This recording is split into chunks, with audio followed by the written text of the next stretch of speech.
Okay, we're going to jump. This is like a level 4 to 5. Okay, this is a level 4 to 5. And this, let's read it and then you tell me if it's 2D. Actually, let's think about this. If I asked you what dH dt was, which is the rate of change of the height in respect to time, is it 1, 2, or 3 dimensional? Think about height. It's 1 dimensional. Okay? If I asked you to find this area and how it was changing as water was leaking out, so this area is changing as water is leaking out, is this 1, 2, or 3 dimensional? 2 dimensional. And then if I asked you the volume itself, that would be 3 dimensional. Okay? And that's a little bit of day 1 originally. That was interpretation of the derivative. I'm kind of tying it in as we do these problems at the same time as well. Okay, so this is, like I said, a level 4 to 5 depending on your strengths. Water runs out of a conical tank at a constant rate of 2 cubic feet per minute. Here we go. The diagram is done. Rates, we're about to give the rates that are given and the ones that we want to find. From this first sentence, does anyone know what I could write down just from this first sentence? Go ahead, Kevin. What? dV dt is negative 2 cubic feet per minute. Lexi, why did he say negative? It didn't say negative up here. Because it's running out. Because it runs out.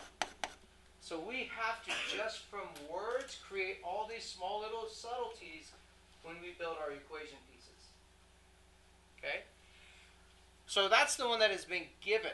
Let's find the one that we need to find. What's the unknown? Or are there any other rates, not dimensions, not f of x's, but f primes? Are there any other rates that are given? No. So now, which one is it that we're trying to find? dH dt. We're trying to find how fast is the water level sinking. Look for all of these INGs will tell you the changing pieces, okay? Because that's a big focus of this unit. We're looking for all the things that are changing, okay? So we're looking for dH dt is equal to what when h is 4 feet. Okay, let's move on to our equation. So far we have the diagram, we have the rates given and unknown.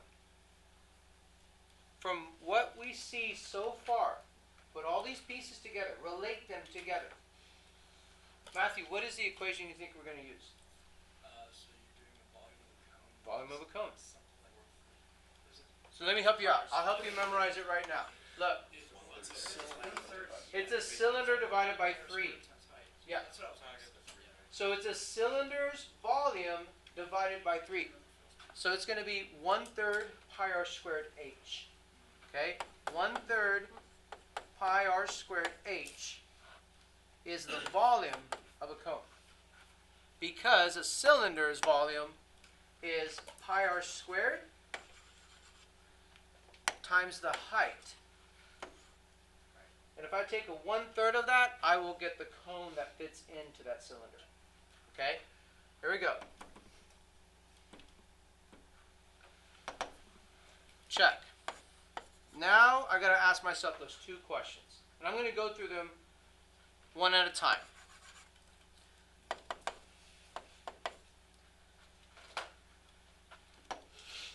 Let's see if you remember. Luke, what's the question that I asked first?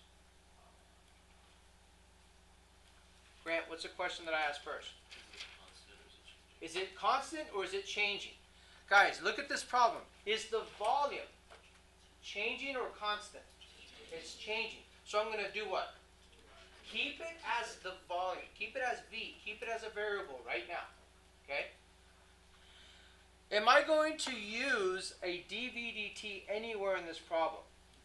Yes, I am. I'm going to use dv/dt. So I'm not going to change it to a different variable. I need to leave it specifically as v. So let me go through those questions one more time. Question 1, is it constant or changing? It's changing, so leave it as a variable. Question 2, should I leave it as v or change it to a different variable? Well, I need v. How else will I ever get dv/dt when I derive? So question 2's answer is I leave it as volume. Okay? Let's go to the radius. Is the radius constant or is it changing? It is changing because I'm talking about the water. I'm talking about the water. The radius, when it's full, is here. Okay? The radius right here, it's obviously changing. So I'm going to leave it as a variable. Should I leave it as r or should I change it to a different variable? I'm going to change it. I'm going to change r to a different variable in terms of a different variable, and I'm going to change it to the variable that we are using. Nowhere did it tell us what dr/dt is. Nowhere did it ask us what is dr/dt going to be. It's not even talking about the radius. What does it talk about? The height. So we want to change. This is huge. This will separate the easy from the difficult problems. We want to change it to the variable that we're working with. Okay? But nonetheless, it's still a variable because it's changing. Okay, is h changing or is it constant? It's changing. Leave it as a variable. Should I leave it as h or should I change it to a different variable?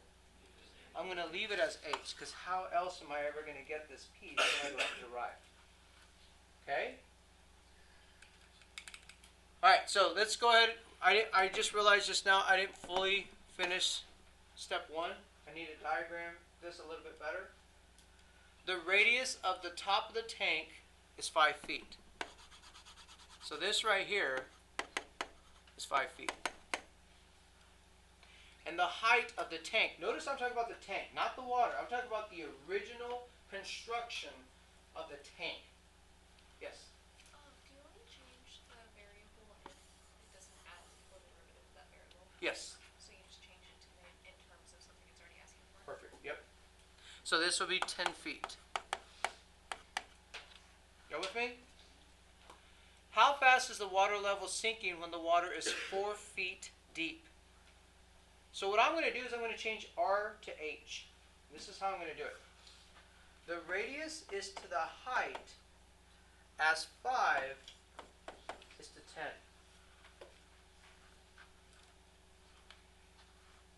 Proportions. Geometry. Geometry proportions. The radius is to the height, the relationship, as 5 is to 10. You with me? So if I now saw, and I'm trying to change it to h. So if I'm trying to change it to h, that means I'm trying to get r by itself in terms of h. So I'll have r over h is 1/2. Otherwise, r is 1/2 of h. And some of you will put h over 2. So guys, if r is h over 2, I'm going to substitute that right here. Because now I have this in the form of all the variables that I will use, or the ones that I'm trying to look for. There aren't any r's anymore. Because I'm not looking for dr/dt, nor am I given dr/dt. Can someone tell me why can I do this with the tank? And there it goes. Because the tank is a constant.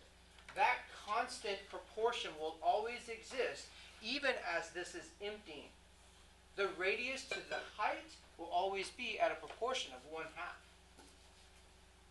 So don't do it to the water, do it to the original tank. Because you'll see these for sure. Alright, now we're ready to do the derivative. would suggest to you always before doing the derivative, what have I told you since the beginning of the year? Always do what before you derive? Always simplify before you derive. So if I look at this, the way I would look at changing it would be put my constants together. You get h squared over 4. A lot of people would miss that 4. And I would even simplify that even more. You see what I did just now? I just squared the h and squared the 2 to get h squared over 4. And what I would do, let me make some room over here. Come on.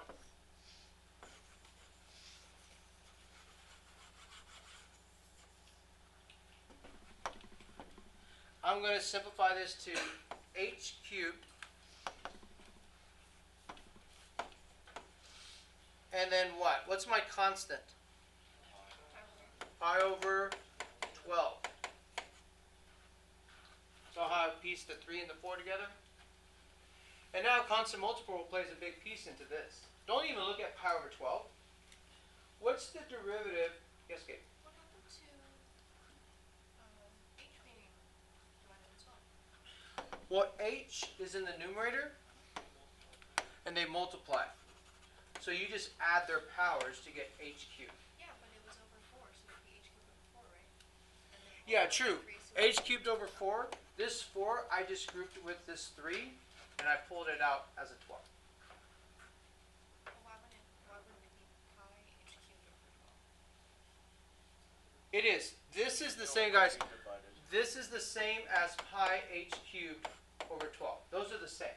I just constant multiple ruled out the constant just so I can just see I'm just deriving h cubed. Cool? Alright, here we go. What is the derivative of h cubed? 3h squared dh dt.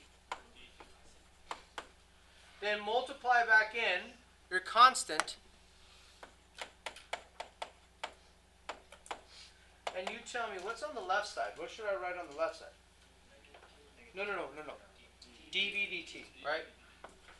dv dt. Yeah, we're going to substitute and solve here in just a bit. So now, let's plug in all of our, let's do substitution. Let's substitute negative 2 here. I always try to simplify as much as I can, as early as I can. So what am I going to simplify this to? Pi over 4. What am I going to plug in for h? 4. And get this, you only have one unknown. Guys, you should only always have one unknown that you're looking for. If you have more than one unknown, then you did something wrong, or you got to do a little bit more to get that piece that you're still missing. That's why there's no one way to do all this. Here we go. I see 16 that will reduce with 4 to get what? 4 pi. And a lot of these are without calculator. So that my final answer, dh dt, is negative 2 or 1/2, right? Because negative 2 divided by 4 is negative 1 over 2 pi. Now let's think about this. We've got to do units. h, 1, 2, or 3-dimensional? 1. So it's not going to be feet squared. It's not going to be feet cubed. It's just going to be feet. Is it over seconds or seconds squared? Oh, it's minutes, yeah. Is it minutes or minutes squared? Minutes. Why is it minutes and not minutes squared? Because it's velocity, not acceleration. So this is, to me, I think this is more of a level 4. But it's okay because you'll just get more practice with it. There's a lot going on, right? So please ask me if you have questions right now before we go, because we have other ones that are coming.